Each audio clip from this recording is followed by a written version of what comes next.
আমাদের তরফ থেকে বলা হচ্ছিল যে ডিসেম্বর থেকে জুনের মধ্যে ইলেকশন হবে।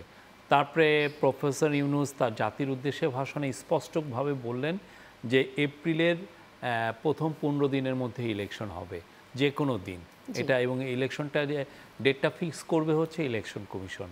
তারপরে যে আপনি জানেন লন্ডনে বাংলাদেশ ন্যাশনালিস্ট পার্টির অ্যাক্টিং চেয়ারম্যানের সাথে একটা মিটিং হয়েছে। মিটিংয়ের পরে আমরা একটা ঘোষণা দিলাম যে ইলেকশনটা মানে রোজার আগেও হতে পারে, যদি মানে আমরা রিফর্মগুলো কমপ্লিট হয়ে যায় এবং ট্রায়াল যেটা চলছে, এই যে যারা জুলাই আগস্টে যারা হত্যাযজ্ঞে নিয়োজিত ছিল তাদের যে ট্রায়ালটা যদি ভালো প্রোগ্রেস হয়, তাহলে সেক্ষেত্রে আমরা এটা ফেব্রুয়ারির ফার্স্ট হাফে মানে সেকেন্ড উইকেও আমরা এটা করতে পারি।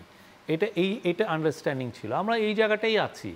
এই জায়গাটার থেকে কিন্তু আমরা কোনো সরি নাই বা নতুন কোনো কথাও কিন্তু আমরা বলি নাই। যিনি আমাদের অ্যাডভাইজাররাও এই কথা বলছেন, চিফ অ্যাডভাইজার বারবার বলছেন, এবং সেই আলোকে আপনি গত সপ্তাহে যে একটা মিটিং হলো, সেই মিটিংয়ে সমস্ত পুলিশের প্রধান ছিলেন, হোম মিনিস্টার ছিলেন, হোম সেক্রেটারি ছিলেন, বিডিআরের বিজিবি ডিজি ছিলেন, আনসারের প্রধান ছিলেন, তাদের সবাইকে নিয়ে যে মিটিংটা হলো, সেই মিটিংয়েও যেটা বলা হয়েছে যে যেহেতু ইলেকশনটা ফেব্রুয়ারি অথবা এপ্রিলে হবে, যেটা এখন পর্যন্ত ডেট আছে, তো সেই জন্য আমাদের প্রস্তুতিগুলো, বিশেষ করে সিকিউরিটি রিলেটেড প্রস্তুতি, বিশেষ করে ইলেকশনটা তো খুব পিসফুল হতে হবে, ঠিক না?